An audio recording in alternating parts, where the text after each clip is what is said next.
بسم اللہ الرحمن الرحیم۔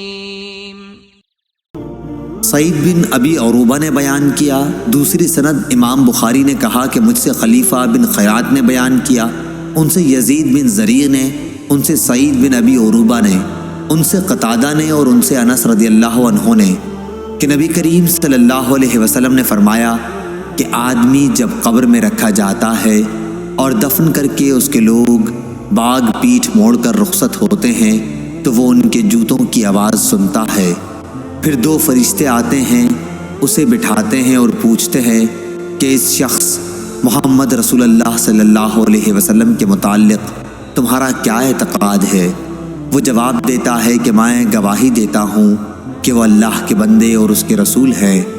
اس جواب پر اس سے کہا جاتا ہے کہ یہ دیکھ جہنم کا اپنا ایک ٹھکانہ، لیکن اللہ تعالیٰ نے جنت میں تیرے لیے ایک مکان اس کے بدلے میں بنا دیا ہے۔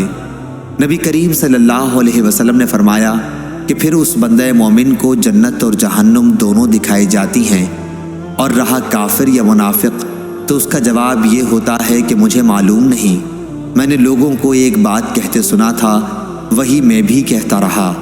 پھر اس سے کہا جاتا ہے کہ نہ تو نے کچھ سمجھا اور نہ اچھے لوگوں کی پیروی کی۔